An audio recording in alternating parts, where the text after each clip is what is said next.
All right. Are we live?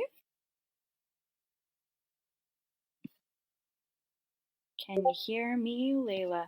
Okay. Hello, everyone. Welcome to another reading for Green Buffalo Productions Quarantine Quarters. My name is Maddie. I am one of the co-founders of Green Buffalo Productions. I'm on the stream right now with our wonderful cast, as well as my partner and other co-founder, Ellen Scherer.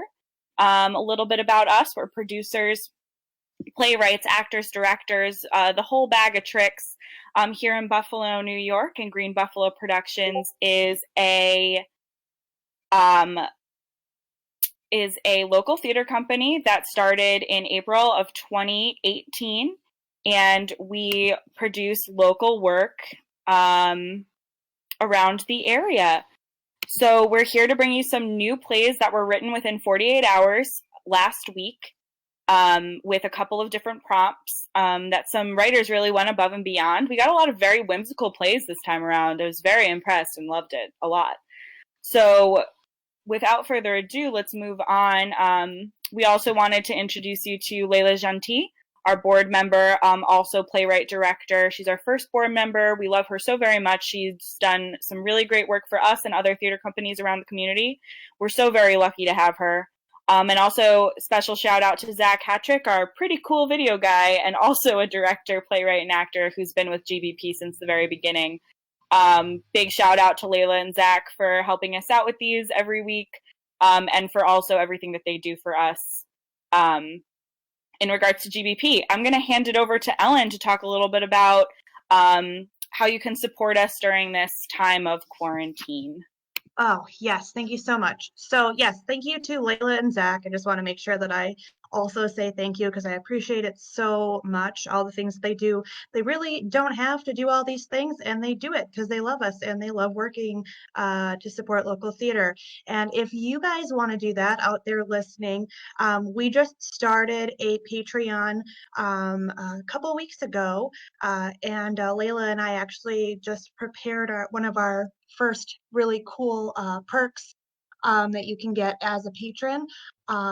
They are poetry postcards. So if you want to receive one of those personalized poetry postcards, you can become a patron.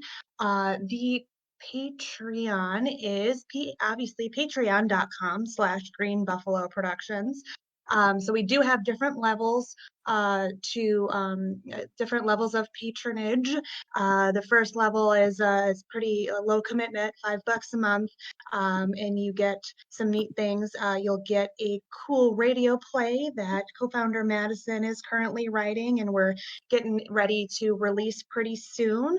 And then the next level up is the more that you donate, the more you get. So the poetry postcards come with the next level, and then a little bit more and a little bit more, so on and so forth. So that's just something that you can do if you'd like to support our season, if you just like to support us, for a couple months at a time, and if you just want to make a few donations here and there, anything that you can spare, we would really appreciate it, because especially right now, it's rough with theater in general, trying to get out there and do things. What we really want to do is as soon as possible, as soon as we're able to get back outside and create more local theater for you guys, we definitely want to do that. And we want to come back strong with the shows that we prepared for this season that hopefully we can do next season. And speaking of that, Maddie, you want to talk about Treading Water? Yeah, so unfortunately, we had to cancel a lot of our big shows this season, one of which is Treading Water. I want to start off by saying huge thanks to Keith Cheney, Tiffany Yaramillo, and Scott Seifritz. We were working really hard to get this show up and running. Big shout out to the cast too, who sat with me through a month of virtual rehearsals until we finally had to pull the plug. We're really excited to put this on next year. Hopefully it'll go off without a hitch at that point.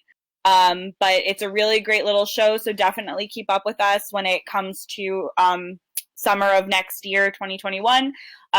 We are really looking forward to sharing this story with you.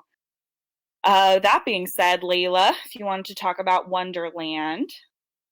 Absolutely. So Wander Through Wonderland is my pet project that I've been working on for the past 5 years. And it is an immersive theater project that is based on Alice's Adventures in Wonderland by Lewis Carroll.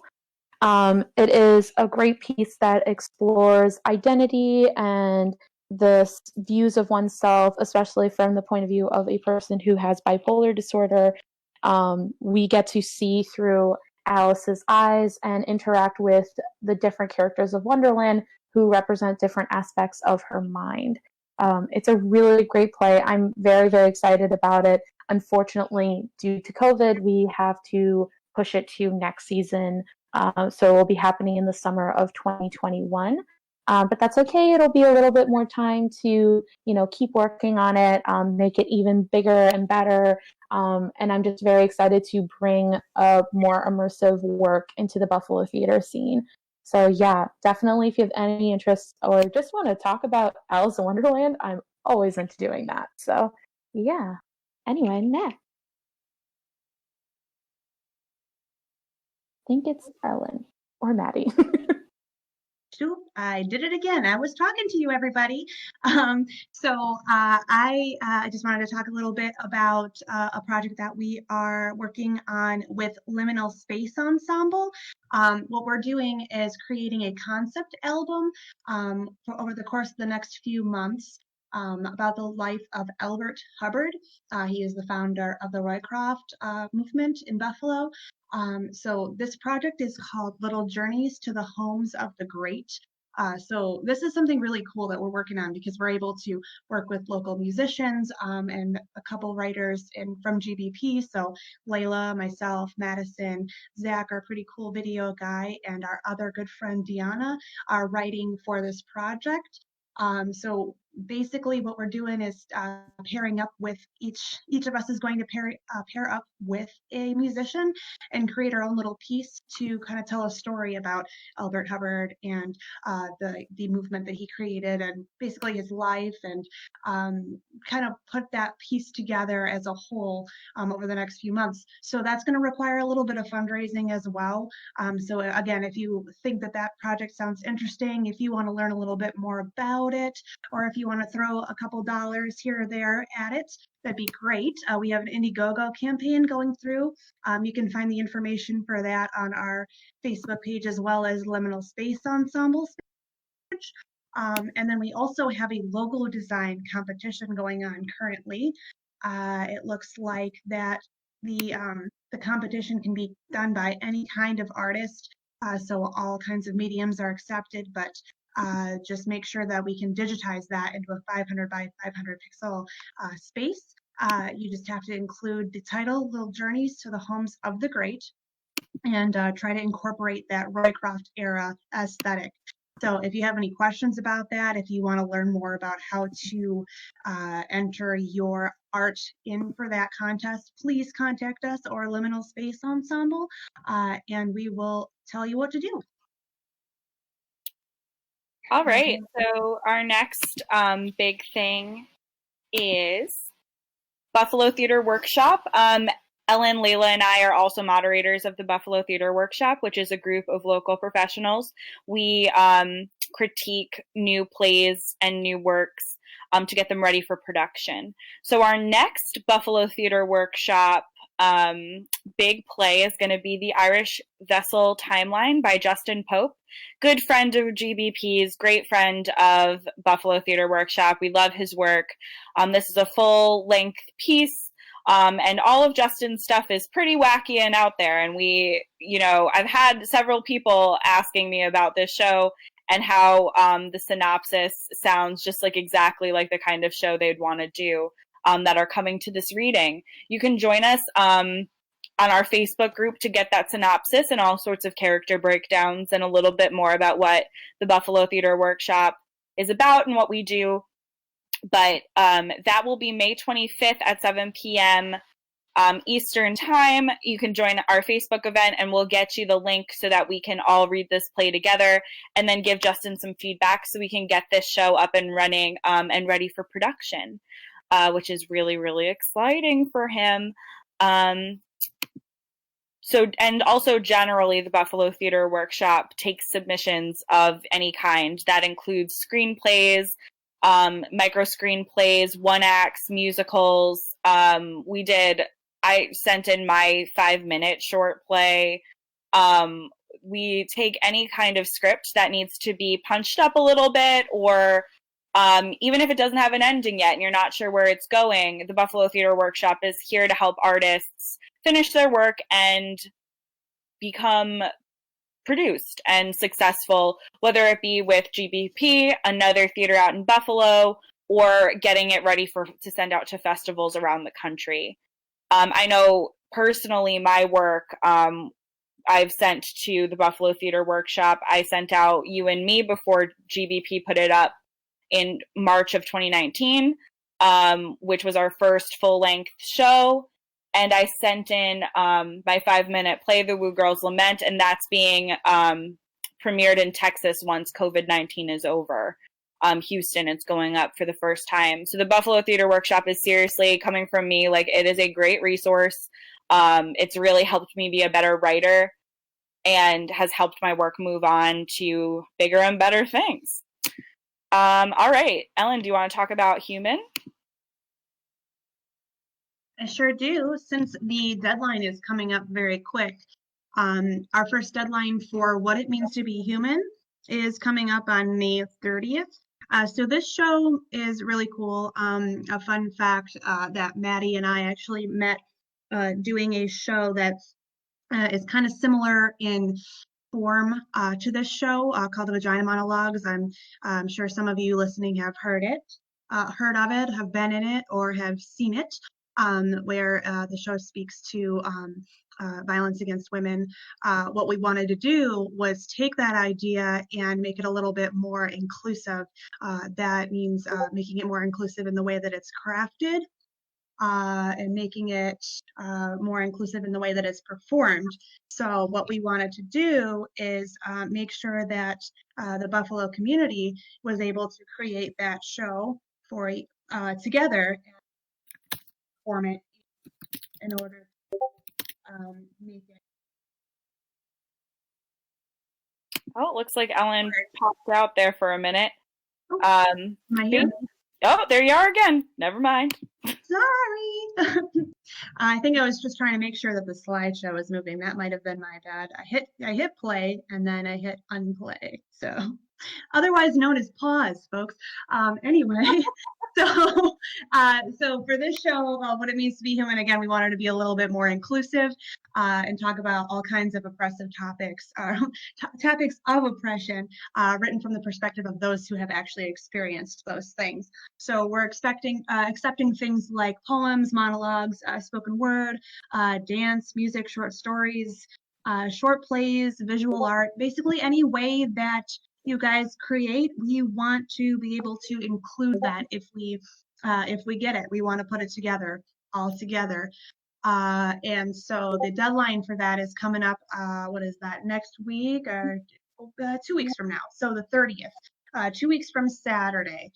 So if you have any questions about that project, if you want to submit something but you're not quite done with it, maybe it's a work in progress, maybe you don't really know how quite to articulate what you wanted to put down on the page or in a dance or what have you, just email us and we will answer any questions and help craft that and put it together into a big production.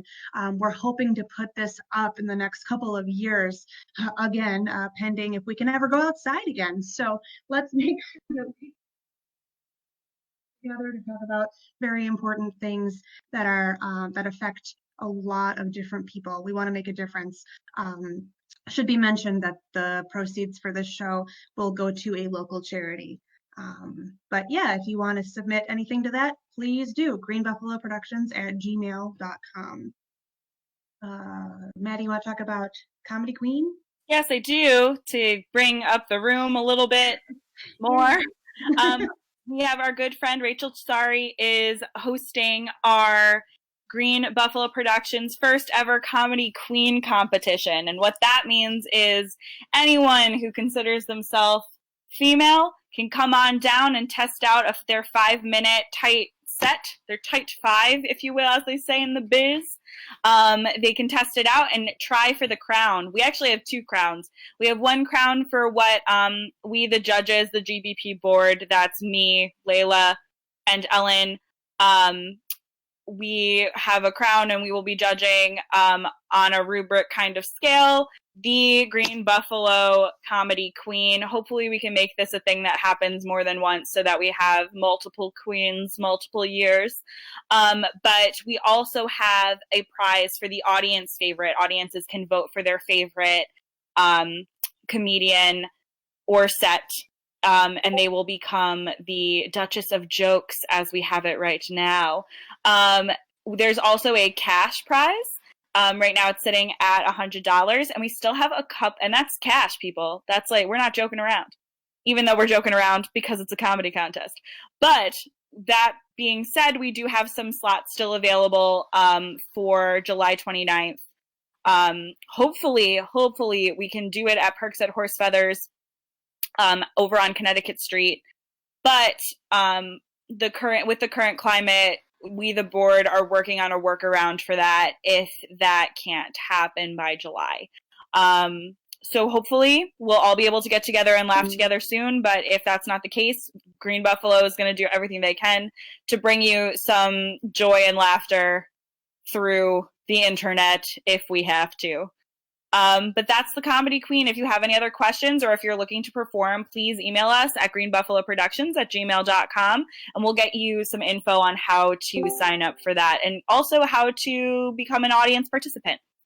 Leyla, let's talk a little bit about Fuckboys.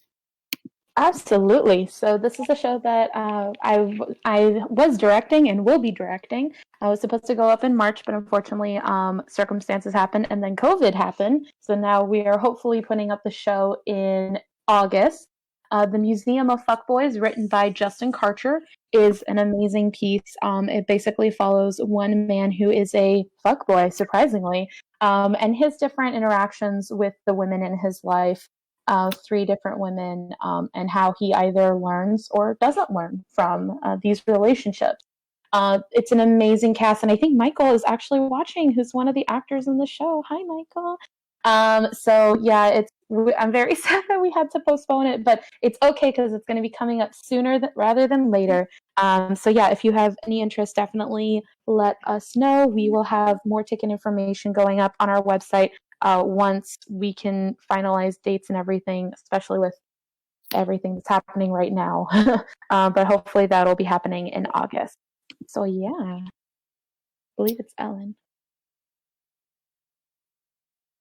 Well, Green Buffalo that's fine. We're doing the 48-hour film project again this year.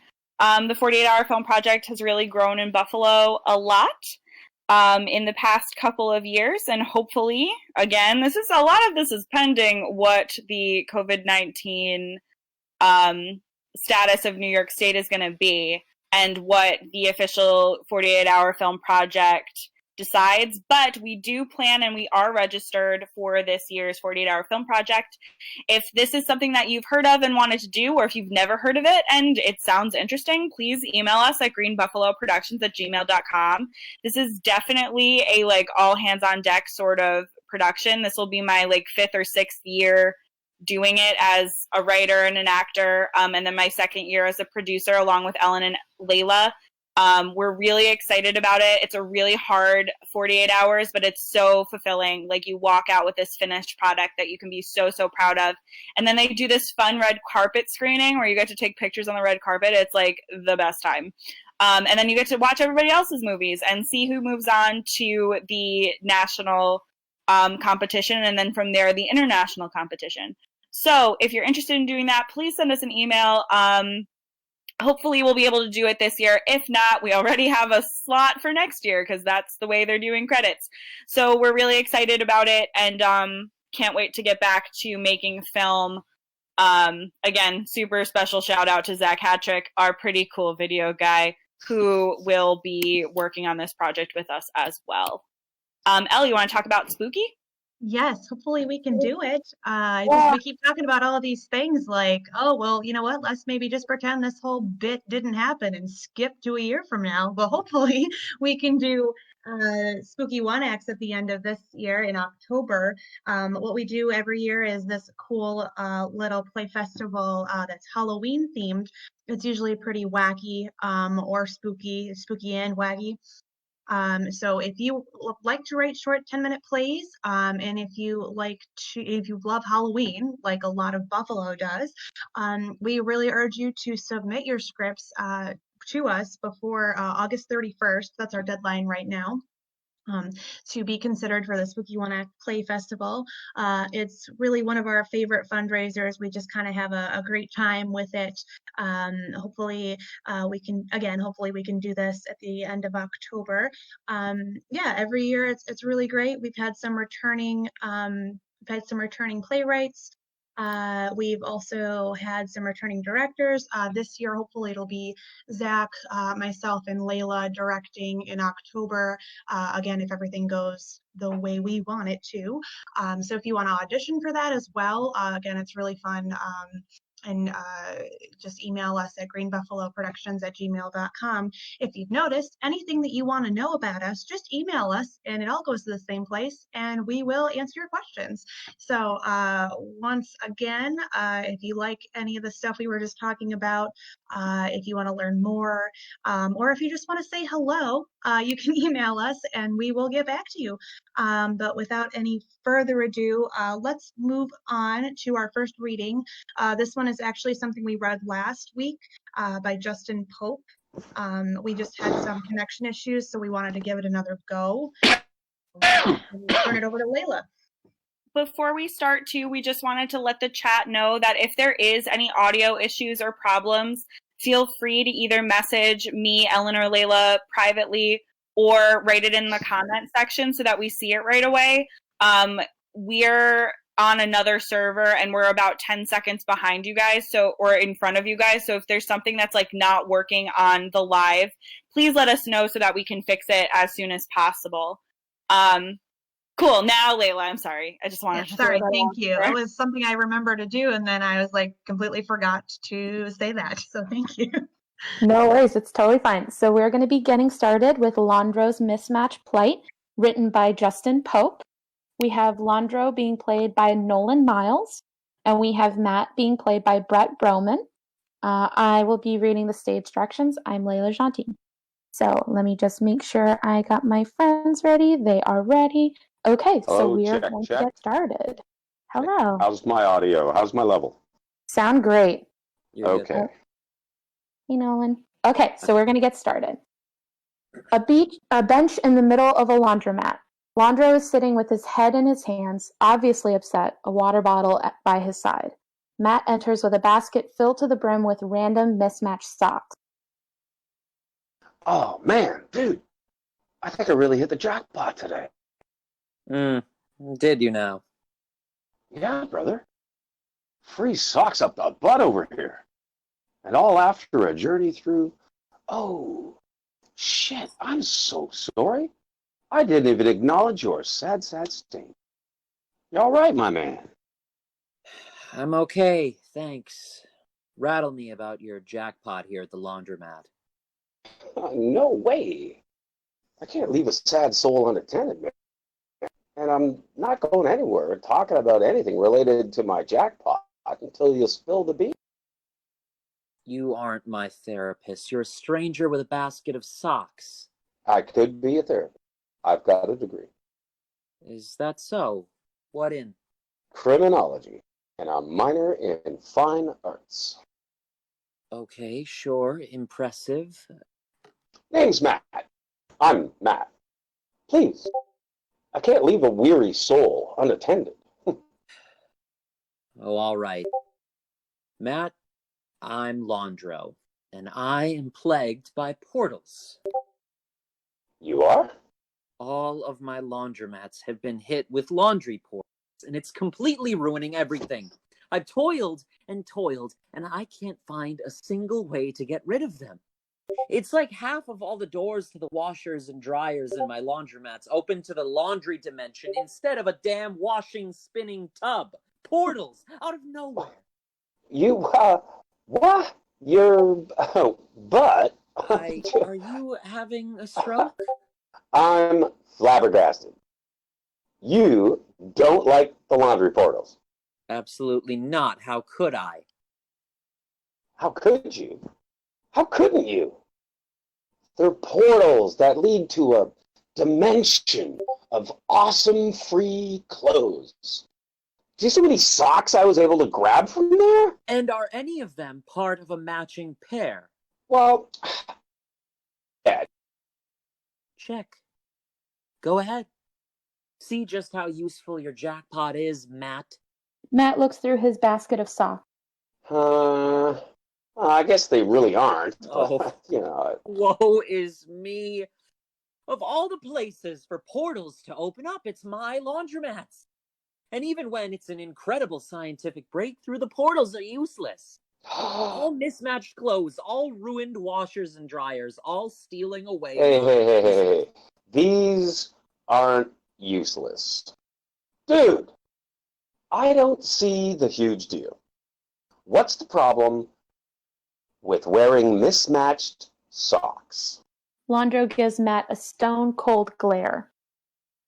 You are a brute. Take your disgusting magical socks and get out of my laundromat. Hey, a little harsh, dude. I mean it. Look, man, I don't know what kind of laundromat owner you are, but let me just... the inventor of the laundromat. A place people could go to wash their woes away. A place to bleach out the stains of life, to dry their cotton tears. With the portal plague, the laundromat has become a shameful amusement park. Nobody comes to wash anymore. They keep their dirty clothes and they dive into the washers, hoping to find new clothes that they can wear for a day and then throw onto their pitiful pile of dirty items. And then rinse and repeat. And just to throw fuel into the fire, What is it, man? I can't close the doors to the machines. So people don't have to pay to go in. It's a free ride to Laundryland. Bro. He pulls out a $10 bill. If it makes you feel any better, you can have this. It was going to go towards doing my laundry anyways, so, just... Why don't you just leave me to sulk over here? And you can just dive right back into my dryers. Find some more rude, brutish, uncivilized, mismatched socks. Who knows? Maybe if you're in there long enough, you'll find a woman with the same foolish taste in clothes as you. Dude, you really think so?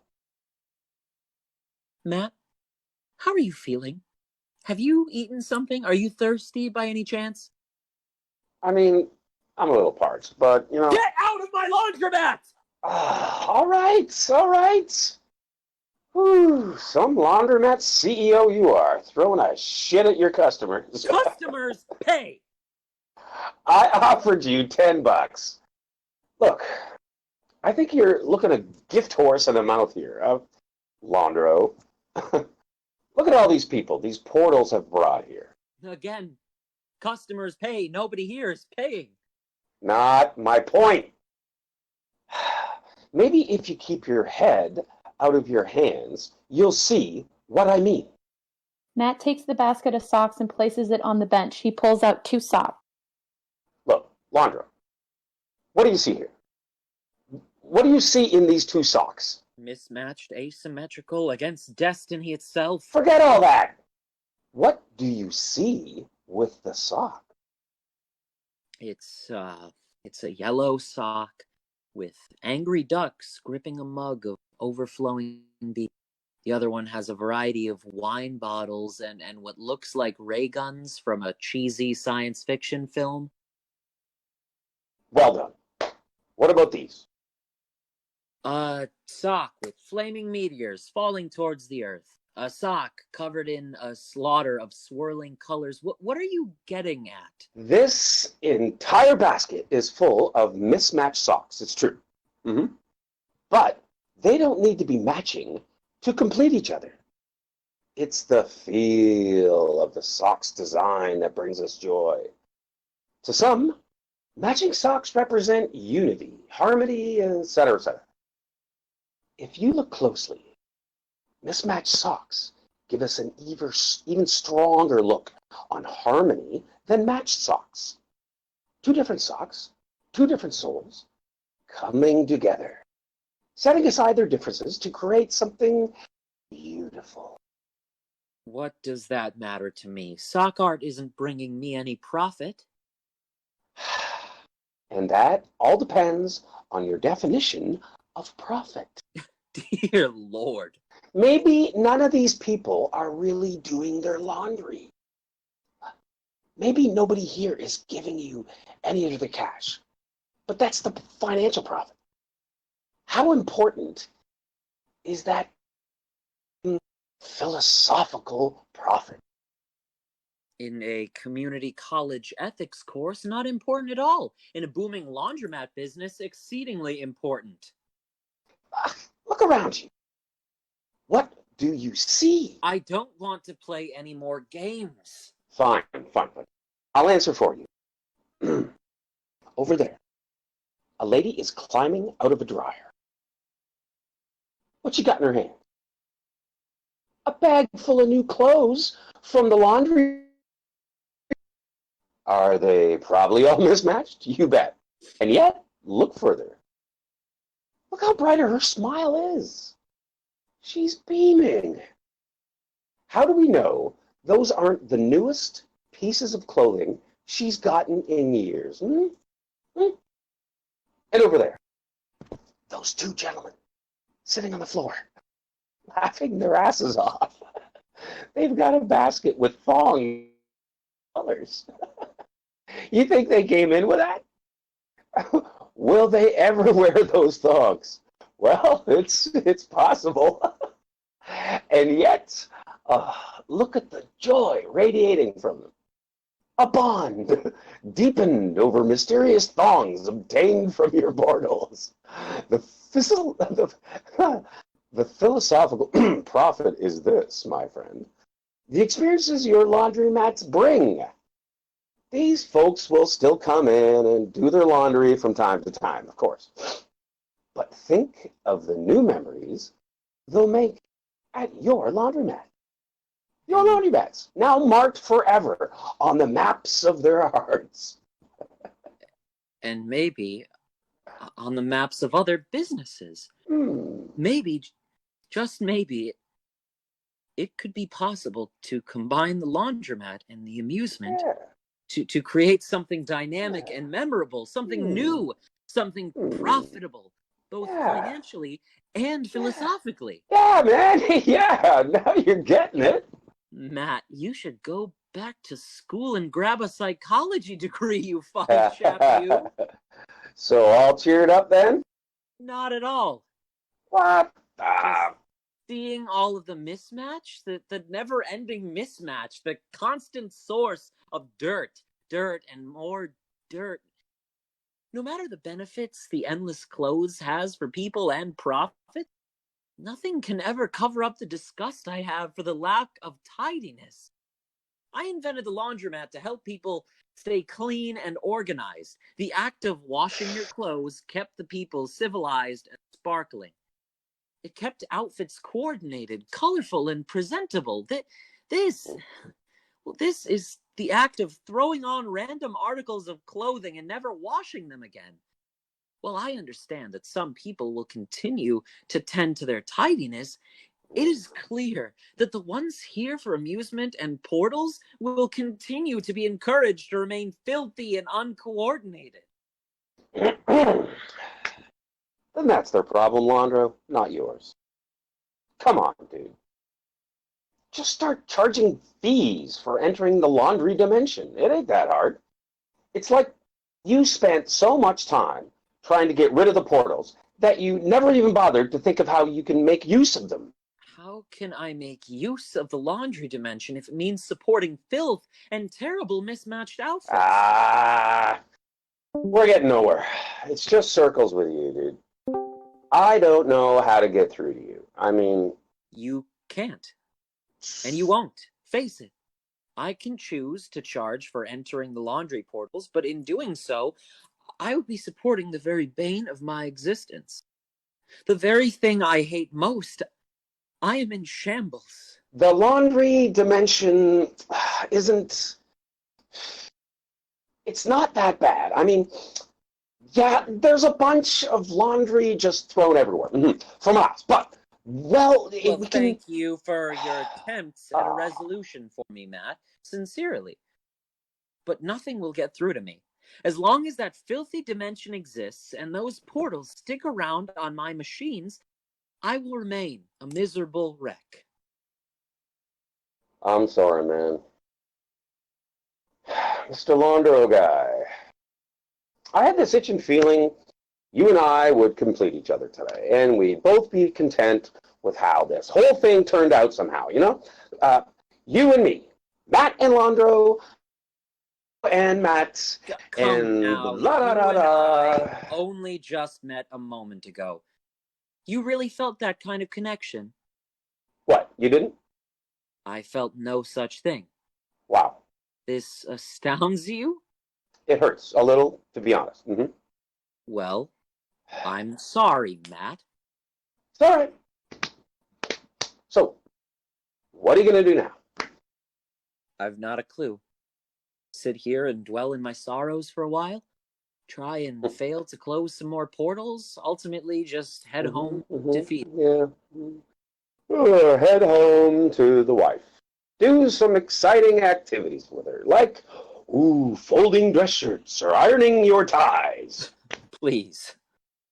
I've never been married. I've never had a woman stick with me for longer than a month.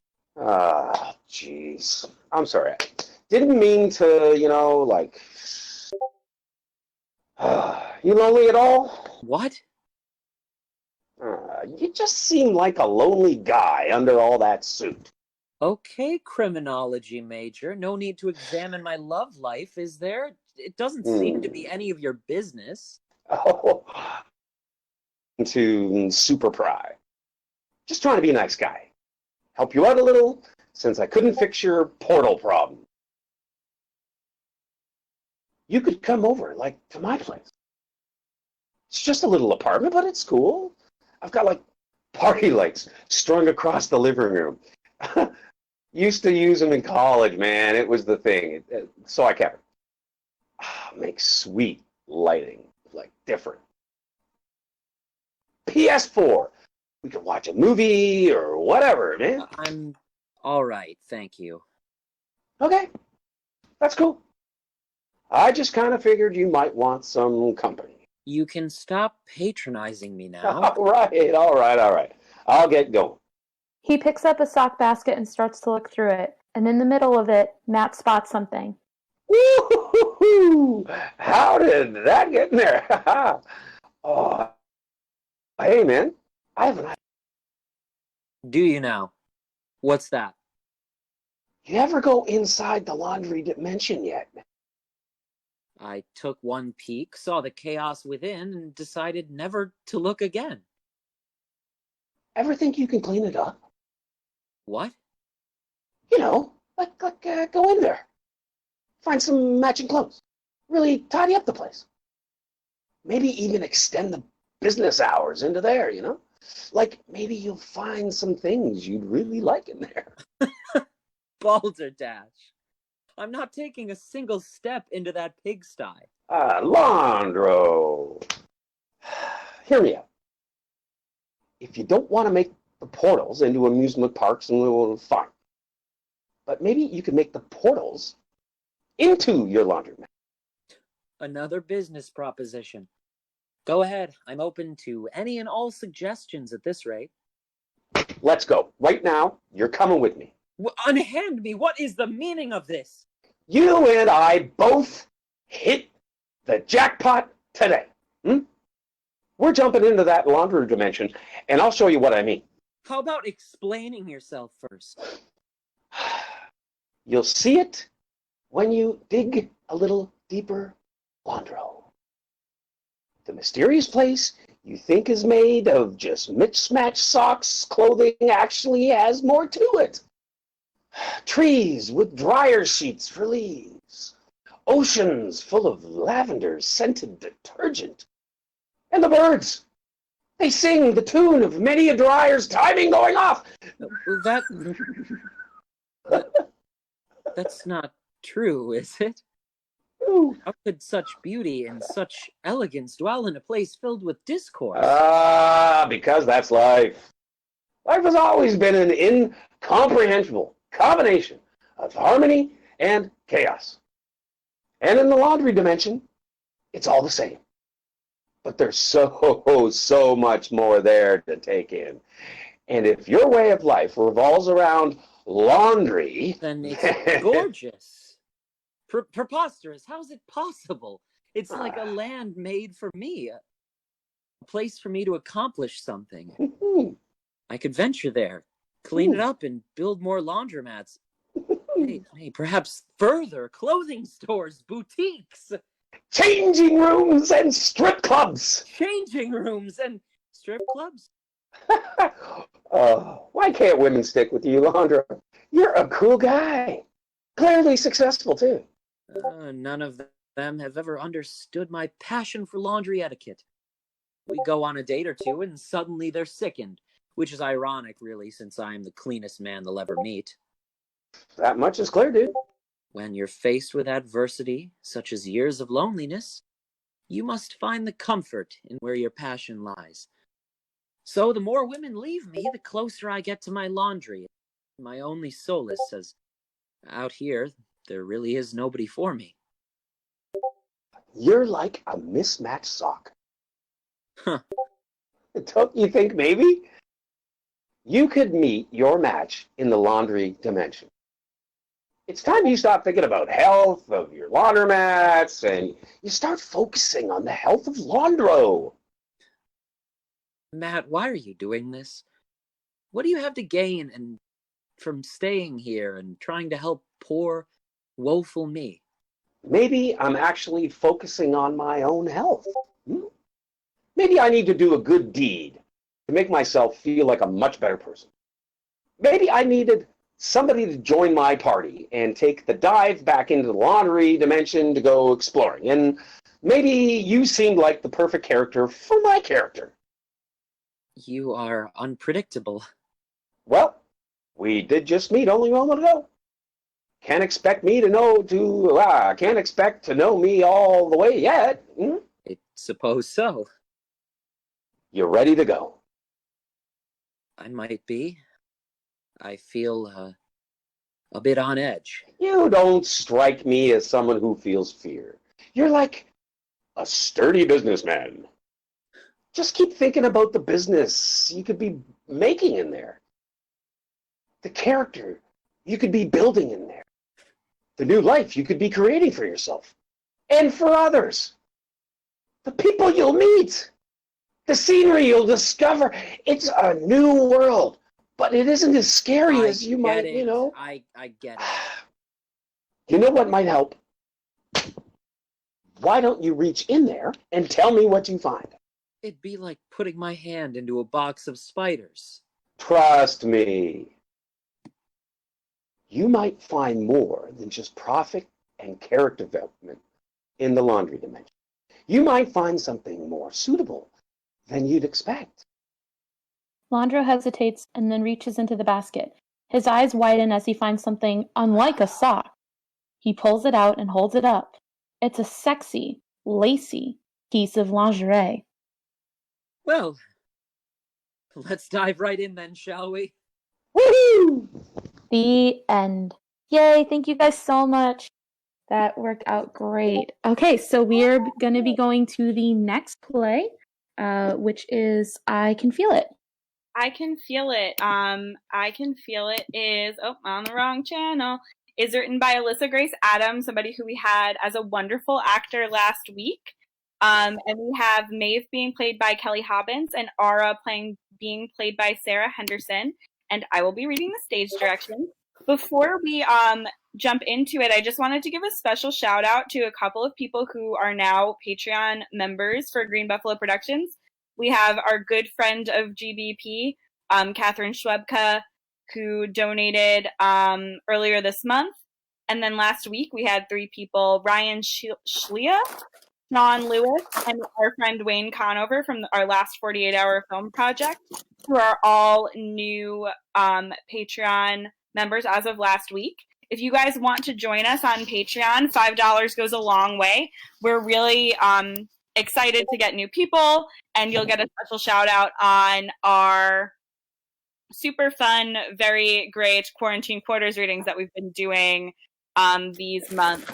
And also we'll be in programs of any shows that we do end up doing this year. Hopefully we'll be able to get spooky off the ground. But There's without one more. Oh, There's one more. We don't want to forget about Shawn Lewis.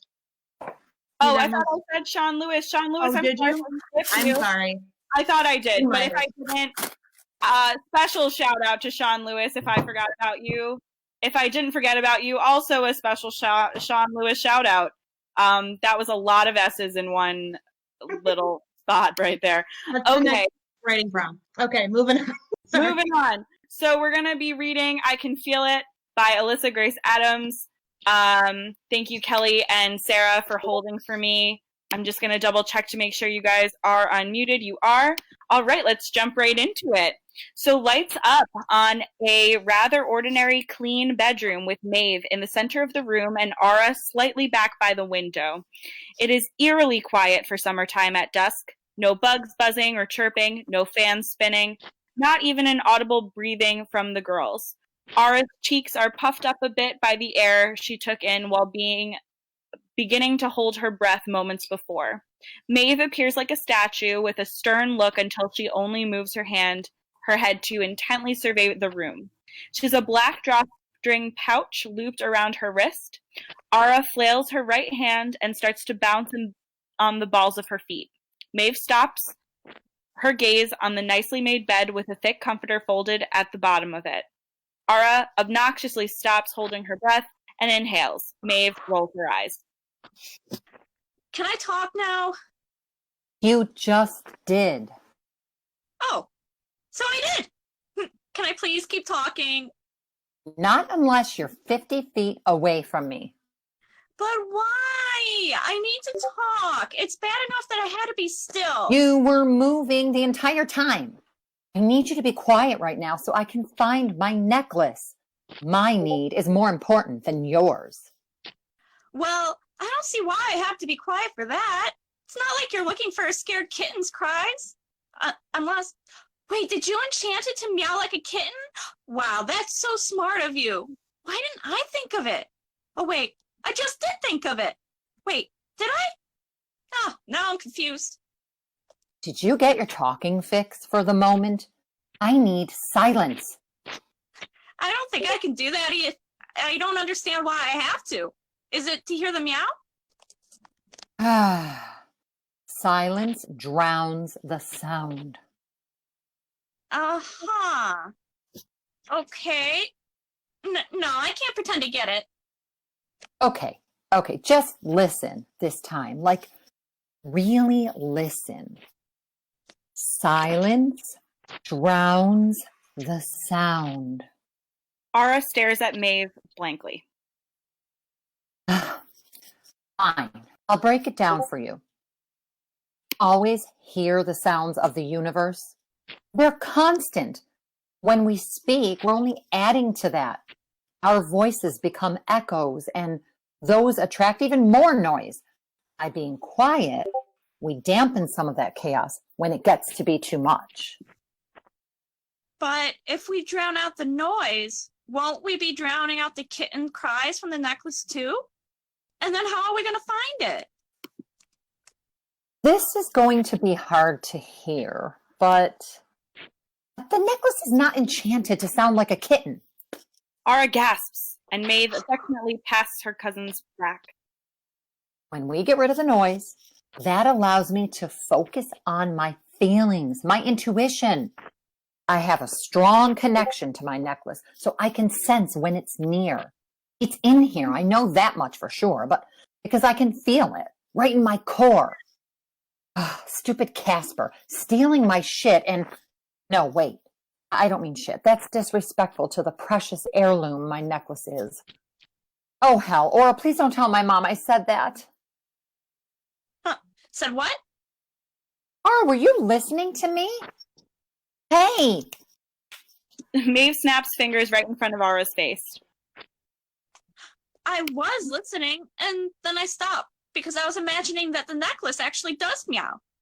Please don't try to explain anything again. I'll just hold my breath to give you silence.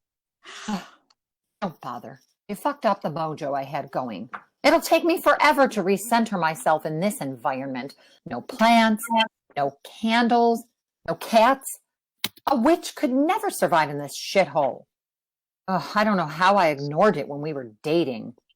Anyways, let's get searching. The sooner we find it, the better. And put things back exactly the way they were when you're done checking somewhere.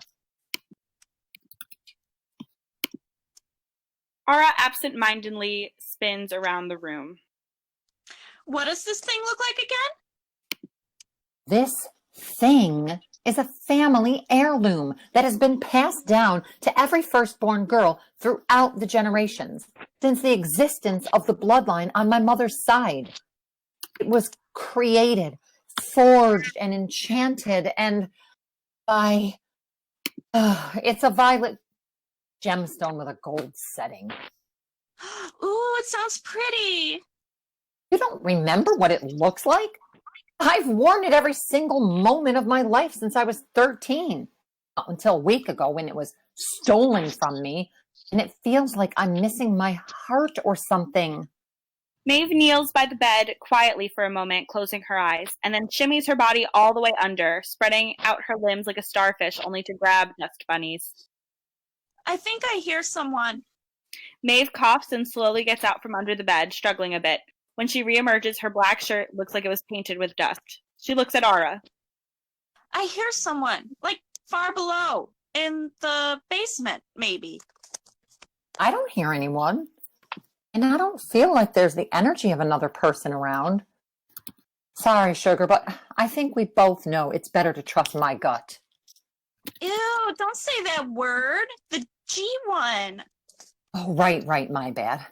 But seriously, you should listen to me on this one. Or everyone, when it comes to anything magical, at the very least. I don't know what your parents were thinking when they named you, but it seems like the universe played a cruel trick on you because of it. My father named me. That was a mistake.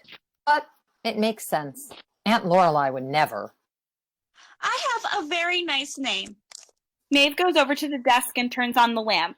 She looks at a framed photo of herself that she gave to Casper.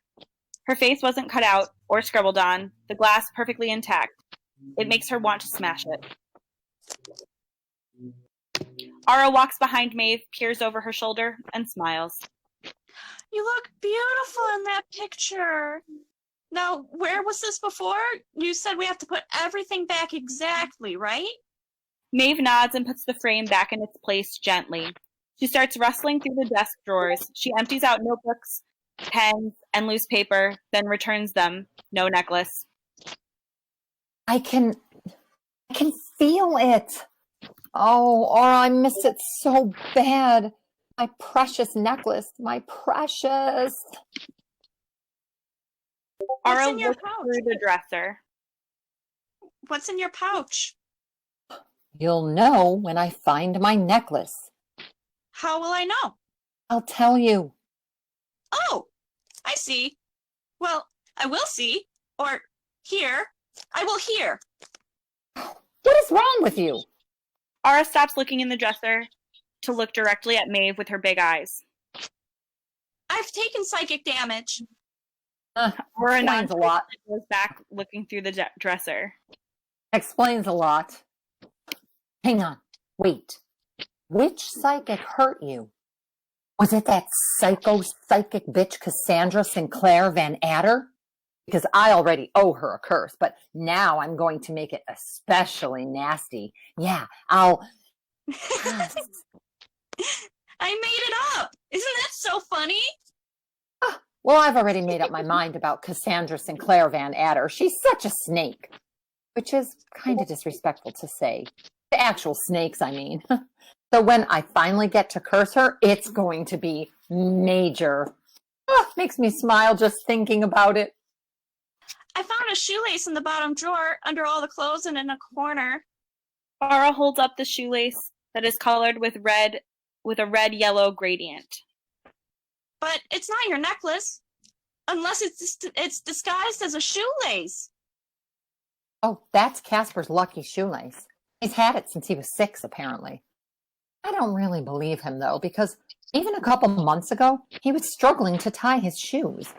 There's no way he didn't have Velcro shoes when he was 6. Where's the other one? Told me he ate it, and he had to have surgery or something serious because it was messing with his stomach. And he showed me his hospital wristbands once. I don't believe that either. He was really good at lying, though. He acted pretty traumatized, and I nearly believed him. But you know me, a total skeptic who's rarely wrong. I get the feelings, you know? Oops, sorry, you don't really know. He kept the hospital bracelets? Yeah, they're in his... She jumps from the desk chair and scans the bookcase. She sees an oak box and brings it to Ara, holding it up victoriously. His memento box! Maeve smiles and opens the box with confidence. She looks at the contents inside and her face falls. Oh, look, there they are! Whoa, 3 hospital bands? Neat! Sorry about your necklace. Why are you saying sorry? It's not lost. It's here. I know it is. Where'd you put the shoelace? Back in the bottom drawer, under the clothes, in the corner. If it's his lucky shoelace, why didn't he take it with him? Because he'll lose it. He always loses things on trips. He only brings replaceable things. Are you sure? Because it could be another loose shoelace that isn't lucky at all. Of course I'm sure. We dated for like 4 months. I know everything about him. You have to learn everything about a person if you date them for that long. That's a fact. Even if you don't want to. It's not optional. I have no use for that information, but thank you. You're ever so welcome, darling. Now, let's find this gorgeous treasure of mine. Maeve starts walking all over the room, looking closely at nearly everything she comes into contact with, but brushes over the books on the floor. Ara watches Maeve and sways back and forth peacefully. After a few seconds, Ara looks around with her eyes wider than usual. She goes down on her hands and knees, leaning her ear to the ground. Ara crawls to the desk and pulls the chair aside. She sees a vent underneath the desk and puts her ear right against it. Maeve, is there any chance that another woman is in the house? If we're going to be that technical, nah, screw that. There's no chance another woman is in this house. Casper's mom is on the trip with him. Well, I hear someone through the vent talking downstairs. Maybe on the phone? What if it's a burglar? A burglar? A lady burglar. No. If there's another woman in here, which there is not, but if, she would probably be Casper's older sister, Angelica. Was she really mean when you met her? This woman downstairs sounds pretty nice. No, I've never met her. She lives in California. But I hate her because Casper loves her. I don't want to have anything in common with him anymore. Anyway, she never visits. They go see her. There's no way she's down there. Remember, we're listening to my gut intuition. Now, get your ear off that dirty vent. Ara quickly gets up, forgetting she's under a desk. A wince-inducing smack is heard, followed by a small yelp. Maeve immediately runs over to her cousin and helps her up. Oh, are you okay? Ow! Oh, come on, come sit. Maeve helps Ara to the end of the bed. Ara slowly lays down on her back. There's a small crunch as she relaxes. She sits up at the noise and looks at Maeve. They unfold the thick comforter together.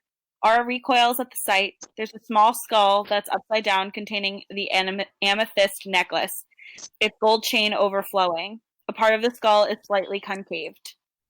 Oh, no! Oh, no! Why? Oh, why? Oh! Yes, yes, yes! Maeve pulls the chain and puts the heirloom around her neck. She smiles, but then reaches for the skull. Don't touch it! Please, no, cover it back up! Don't! Ew, no! Maeve turns the skull over. It's a real bird skull.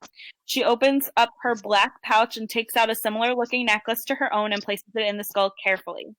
Ara has her hands over her eyes but can see a little through the spaces in between her fingers. Maeve is holding the skull and fake necklace up a bit. So he won't suspect a thing. I can't believe the fucker is trying to use magic on me. I thought I was being careful with my magic. I didn't use it around him. I mean, there was this one time well, that's unimportant. Do you think he killed it? Maeve puts the skull back where it was and folds the comforter over it. She holds on to her gemstone tightly. Definitely not. He's too much of a pussy to do that. I think he just went looking for it, or hell, bought it on the black market. I don't think I'd ever be able to do that. Is it because I'm a pussy too? No, that's not why. You're kind of wimpy, but you wouldn't be able to kill anything because you're so squeamish, which is fine. You don't have to kill or use bones for lots of spells. Now, I have to figure out what kind of spell he was attempting. It'll have to wait until we're home. I need to consult my grimoire. There's just too many spells it could be. I can't believe I laid on that skull. I can feel it still right on my back. Oh, ew. Bones are disgusting. Can we please leave this awful place now? Why are you so freaked out about bones? We all have them inside us. You're full of them. Ew, no, don't say that. I don't want them. Well, without them, you would die. At least your body would. It would be mush.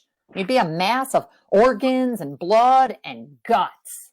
Any more talk like that, and I think I might throw up. Oh, I need to get out of here. Maeve stops teasing and goes to walk to the dresser, but trips over the books on the ground, nearly falling. She sees a familiar-looking piece of paper sticking out of one. Maeve takes out the slip of paper and opens her mouth. It's a page from her grimoire. That bitch! Oh, why didn't he just take a picture on his phone? He whipped out this page and mangled my dear grimoire. For what? He's tainted my amethyst. Oh, but he couldn't stop there. No, he had to do this. I can't even begin to explain the amount of spiritual cleansing I'm going to need to heal from these tragedies. And I have to figure out a way to get him to not expose me. Maybe I need to kill him. I was going to settle for a curse on his shoelace and maybe some jinxes, which I'll obviously still do. But... Can I see the page? Did you see what spell it was? Maeve hands her the piece of paper and Ara immediately begins reading. The most focused Maeve has ever seen her. She turns the page over. I saw enough to know it was a spell from my grimoire. Ara finishes reading and looks up at Maeve, amusement in her eyes. She hands the page back. It's a love spell. It's the one to charm a possession, making the person it belongs to think positively about the one who casted the spell whenever they touch the object. That does not call for a bird skull. Or a skull of any kind. Oh, maybe. Turn it over. In your notes section, right by the list of essential ingredients, you drew a bird skull and wrote bird skull. Well, I just don't understand this. And it's still not my fault. Those were my notes meant for me. And I knew that was a doodle and not an ingredient. Ugh, Casper is so dumb and a thief. And I hate him. Maeve gets Casper's shoelace out of the drawer. She shoves it into the drawstring pouch and starts recreating the tidiness of the room. You can't kill him. He won't do anything to harm you. He loves you. Casper misunderstood. You can't have too high of expectations for humans, especially when it comes to magic. Maeve, he just wanted you back after you broke his heart. He broke up with me, okay? He had the audacity to break up with me and then steal my necklace to try to charm me instead of talking to me. Well, talking is hard. Why are you trying to defend him when you don't even know him? I am not. All I'm trying to do is convince you not to kill him. Killing him would be very bad. And I know I'd end up helping in some way. All those bones and everything. I'd rather not. I wasn't going to kill him. Okay, you said you were, though. Well, I obviously didn't mean it. Okay, I meant it at first, but now I don't want to kill him. Oh, that's good. Make no mistake, I am pissed. Will you consider enchanting your necklace to meow like a kitten if you ever lose it again? It'll be much easier to find it next time. Sara, you've been a great help tonight. But I'm never going to do that shit. And I did not lose it. It was stolen. No one can ever know that someone took it, especially a human. Okay? Sara? Oh, I'm busy imagining what other animals you could use the noise for your necklace. A fox? Maybe a dolphin? Oh, or a cow could be good. Well, I honestly think the cat is the superior option. Maeve shakes her head, smiles, and lets Aura stay in her fantasy. She heads over to the desk, pushes the chair in, and turns off the lamp. Maeve looks over at her cousin and then can hear the footsteps downstairs. There's a woman talking, sounding like she's on the phone. Maeve hurries over to Aura and tugs on her sleeve. The footsteps are becoming closer. Shit. There's someone else here. We need to go now. I don't know. I think you're imagining it. We can stay here for as long as we like. I'm sorry for doubting you, okay? I'm sorry, all right? Why are you sorry? You were right before. There's no one here. You're always right. Maeve looks out the door to the hallway. Clearer footsteps are heard. Too close. Maeve pushes Aura behind the bed. Oh, under the bed now, please. Maeve runs to turn the overhead light off as Aura begins getting under the bed. The light goes out and Maeve uses the little bit of light in the room from the moon to find her way back to the bed. Maeve squeezes herself beside her cousin. We should have brought the brooms. This is really a time when you have to be silent. Aura holds her breath. Footsteps stop outside the bedroom door. The person lingers for a moment, but the sound of feet on the floorboards becomes further and further away. Maeve sneezes, then freezes. Nothing. The girls start sliding themselves out from under the bed. Ow! You elbowed me in the face.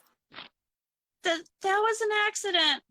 The cousins find their way back to the window with the help of the guiding moonlight. Go on. You climb out first. I am never doing anything like this again. Aura is almost safely on the tree bench. She smiles. You will. I can feel it. Maeve shakes her head and heads out, follows Aura out the window, smiling herself. As she closes the window, she flips off the empty room. Blackout. The end. Yay! Thank you, Alyssa. Yay! Great job, everybody. Okay, we're going to move on to our next play by Nolan Miles. He was actually reading for the first play. So let's introduce everyone for Dungeons and Baggage. Looks like, I'm just checking for all my people here. Looks like I've got Nick. He sniffed. All right. I did. We've got Audrey. Megan. Looks like it. Megan, can you unmute?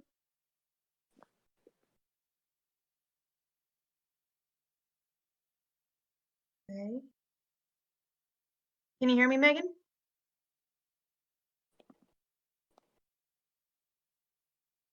Okay. Hey, Maddie, are you ready to read Hey, it? sorry. Oh, that's okay. Just wanted to make sure we could get you. Okay, so. Michael / Thonar is Nick Edwards. Jessica / Eylyn will be Audrey Grout. And then Dom is Megan Mahaney. Okay. Right. Dungeons. It is a messy room with a bed near the wall and a bookshelf. In the middle of the room is a table with books, papers, snacks, dice strewn about. Our three characters are sitting at this table playing Dungeons and Dragons with Dom at the head behind a dungeon master's screen.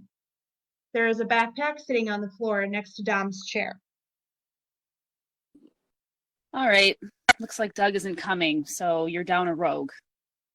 So last session ended sort of abruptly. Everyone remember where we are? Michael, do you remember where we are? Well, no. Well, lucky for you, I was paying attention and actually took notes. We had just entered the cave, and there's supposed to be a dragon here. Right. Okay. So, Thonar, you enter the cave and are face to face with a giant poisonous snake. Dom puts the shoelace down on the group's makeshift map as Jessica and Michael laugh a little. Dude, you have to get better miniatures. I spent all my money on one prop in particular. Really? What is it? Spoilers. I'll reveal it in due time. If the session lasts longer than last time. What was that? Nothing. Now, Thonar, you see this fucking huge snake just slithering toward you and Eylyn. What do you do? Well, I'm gonna pull out my axe and charge it. What? No, just go. Do it. Go ahead. Okay. So, Thonar, you rush at this thing and swing your axe before it has the chance to strike. Roll to hit. Michael rolls a die. Shit, nat 1. Oof. Okay, so you swing and it goes nowhere near the snake. It is going to bite at you. He rolls a die. And it hits. He rolls more dice behind his screen. Go ahead and take 10 piercing damage, and you're poisoned. Oh, motherfucker! Well, that's what you get for rushing in like a jackass. Okay, what's Aylin do? I raise my staff and cast command. Dom rolls a die behind his screen. Okay, it failed. What do you want it to do? I tell it to leave. Nice, okay. It tries to hiss, but silence drowns the sound as it instead slithers its way past you and out of the cave. Okay, so Thonar says, great work, now heal me. I'm poisoned. No. What the fuck? You're the one who charged the snake. And you expect me to help you after that stupid choice? I was doing my best. Yeah, well, you sure sucked at it. Listen, Eylyn, I was trying to protect both of us. It's my job to do that, and it's your job to heal. You're my cleric. You're supposed to fix people's wounds when they rush into danger. But you always do this, Michael. You always just do something stupid, and then I have to clean up the mess. Well, maybe I'm saving my spell slots for myself, huh? Look, all I'm asking for is a little help. We're supposed to be a fucking team. All I'm asking for is a little self-sufficiency. But of course, why should I expect that from you? Oh. I mean, you're the barbarian. I gotta go to the bathroom. Jessica abruptly leaves, and there is an awkward silence between Dom and Michael. So, some pretty good character moments there. Real inter-party drama. Yeah. Hey, just before she comes back, you... We what? Dom, what about us? No, like, you have a healing potion and some antidote, just for that self-sufficiency, you know? Oh, right. Thanks. He scribbles some notes on his sheet. Well, now I gotta think of why he wouldn't drink it right away. Oh, well, we'll chalk that up to... Maybe Thonar just wants to feel tough. Like, he's helping out both himself and Eylyn. Like, he feels pride, and he just wants a little bit of cooperation from Eylyn, rather than having to rely on himself, which he has to just do for everything else. Michael looks Dom dead in the eye. Maybe he's just tired of Eylyn giving him shit. Michael. Jessica enters the room again. She seems chipper, not like the Jessica that left the room. Okay, we ready to start again? Yeah. So Jessica, while you were gone, I reminded Michael that Thonar still has some antidote and a healing potion. Thonar, do you drink them? Yeah. Michael. Okay, so you drink these 2 drinks and you're all good to go. What do you do now? We continue down the cave. Gotta find that dragon. Eyes on the prize. You know it. That's what I like about you. Is that in character? No. Aww. Aww. Sap. Okay, so you've had a bit of bickering between your characters, and now you've settled your differences. You wander into a chamber, and just before you fall in, you notice a pit in the middle of the room. Maybe the dragon's down there? At the bottom of the pit, there's a pool of acid. There's no way she's down there. Funny that you mention it, because you do see a couple pieces from her hoard that made their way down there on some rocks, including a human skull encrusted with gemstones. So that's why the snake was a shoelace. Precisely. So, do you ignore it and go on, or does one of you want to take your chances with it? We shouldn't take the risk. I mean, I think we can totally go for it. Are you fucking serious? Oh no. Well, I mean, it's right there. Oh my god, you really need to get your priorities in check. I do not want to keep cleaning up all of your messes. Every time you expect me to come in and fix you, but you keep on putting yourself in danger and breaking yourself again. Look, I'm just saying we have an opportunity just once. I'd like your support. And I'm just saying that you keep doing these recklessly stupid things, and we keep having this conversation. We just had it in the last room. We're like broken records, my Thonar. It's not like this will kill us. I have a plan. But you keep forgetting that there's more danger. All you see is what's right in front of you. You don't ever think about the big picture. You're putting us both in danger by being selfish. Selfish? I want what's best for both of us. Just then... Shut the fuck up, Dom! We're having a character moment. Okay. You keep saying you want what's best for us, but you keep forgetting that I have to deal with the consequences too. I always have to deal with poor, damaged Thonar. And every time I tell you it was a stupid choice, you just ignore me. It's like you don't ever listen to me. Do you know what it's like to not be heard? Well, you do have a silence spell.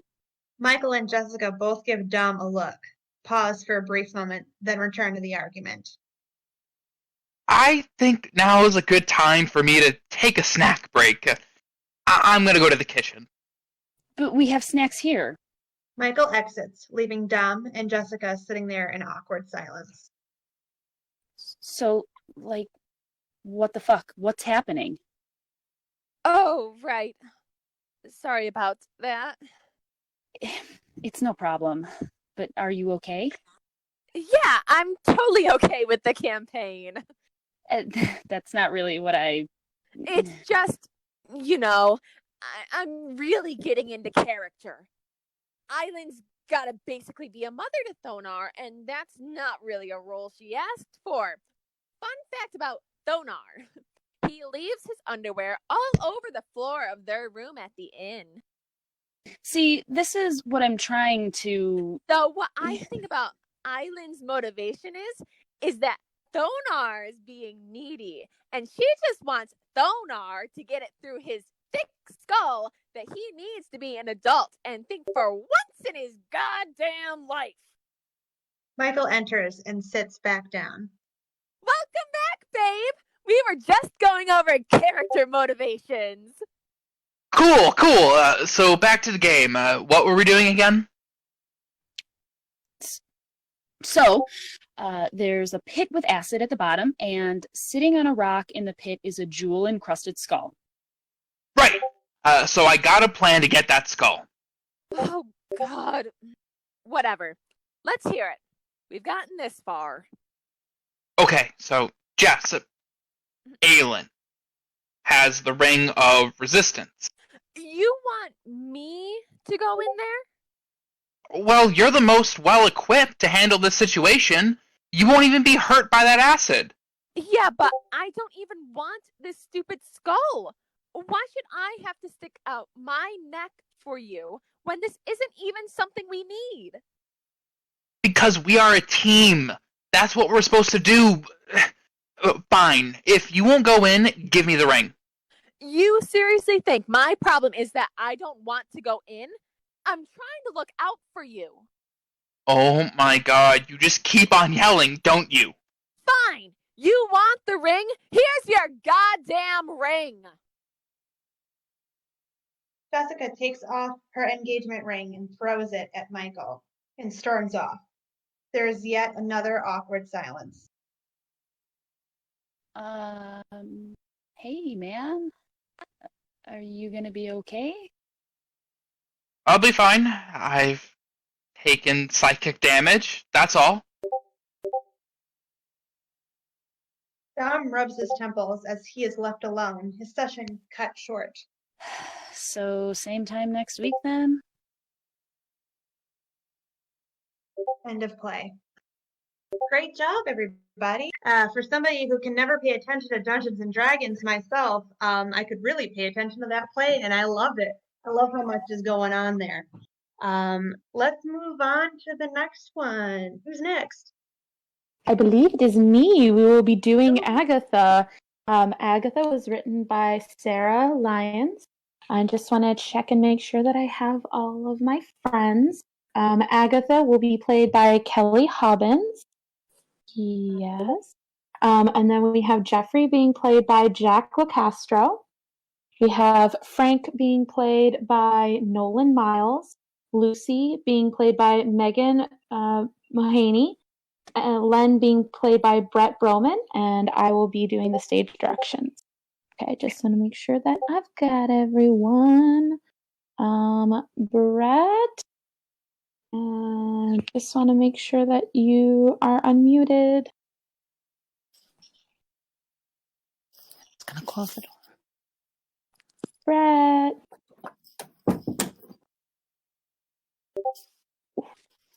Okay. Let me check who we have just in case he doesn't get back on time. So we have instead Nick, do you mind hopping on again just so that we can do Agatha? Who would I be for this? You are going to be Len, L-E-N. Sure, I can do that. Great, thank you so much. Okay, so now that we have everyone, we're going to get started. Lights up on a candlelit bedroom that looks like it came out of a fairy tale nightmare. The walls are dark stone that are either wet or very glossy. The bed frame is mahogany, carved to look like it's made out of stalactites. There's velvet and plush surfaces everywhere, though there's a clearly visible worn line on the carpet in front of the foot of the bed. The bookshelves and cabinets around the room are full half of useful alchemical tools and books, and half costume jewels and medieval music festival memorabilia trinkets. The gnarled halberd / conjuring staff in the corner looks like it might have been signed by Freddie Mercury. This place looks like it was decorated by a gay dragon magician, in the most terrifying and fabulous way possible, because it was. Agatha is sitting in an armchair in the corner that's made to look like it's made of giant bat wings, head in her hands. Lucy is curled up on top of the center of the bed. She is a little salamander. Frank and Jeffrey sit on shelves and wardrobe tops across from each other. I mean, I don't see what the big deal is. Well, of course you don't. You don't see much of anything anymore. Lucy grunts and rolls over on her back to stretch. Will you two stop bickering? I can't get any peace. He started it. Started what? What did I start? Agatha lets out a loud groan of exasperation as she gets out of the chair and starts pacing the whole room. You were the one that suggested we get her out of here. I merely said it might be possible for Agatha to escape if she chose, and that we might be able to help. Hey, pal. I don't know if you forgot, but we're currently 20 stories up inside a towering fortress on a craggy rock outcropping the middle of the dampest part of nowhere, and neither of us has legs. I don't know what you thought was going to happen. Well, pardon me for being helpful. Be a lot more helpful if you'd stop yammering. All three non-human speakers stop. If a book was able to look emotionally wounded, Jeffrey absolutely would. Have you tried the door? Yes. Okay. I was only checking. I couldn't remember. Oh, maybe one of my neighbors can help. These shelves are full of magical energy, so something's bound to be helpful. Oh, no. I'm not touching any of that. Bad enough I'm talking to the shelf dressing. Hey.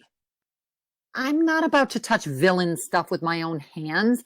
I know what happens when adventurers handle evil magical objects. Our hero gets cursed with a binding spell. Or worse, bewitched by the allure of dark magic, leading to a descent into craven madness. I think you're overanalyzing that, hun. I mean, Zenobal touches this stuff all the time and it never singes his hands. Claws, Lucy, they're technically claws.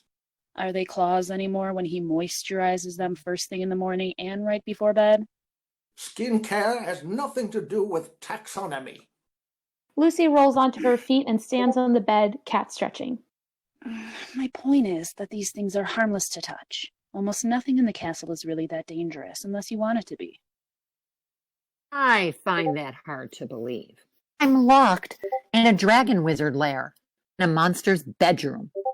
I know what happens next, and I'd say it's dangerous. Oh, honey, no, don't worry. You're definitely not his type. He'd take a Lancelot over a Guinevere any day. Oh, he probably just ran out of the room in the dungeon because he's mid-process cleaning the place out. Oh, Annie, the laundress, says it's a downright mess down there right now. Well, at any rate, this screams danger to me. Lucy hops off the bed and walks over to the nearest shelf, then bumps it with her hip. A small flask falls down onto the carpet intact. Lucy rolls it towards Agatha with her snout. Want to guess what's in this bottle? Acid? Poison? Souls of the damned? Mouthwash. Zenie's terrified of gum disease. Agatha picks the bottle up, opens it, and takes a cautious whiff of its contents.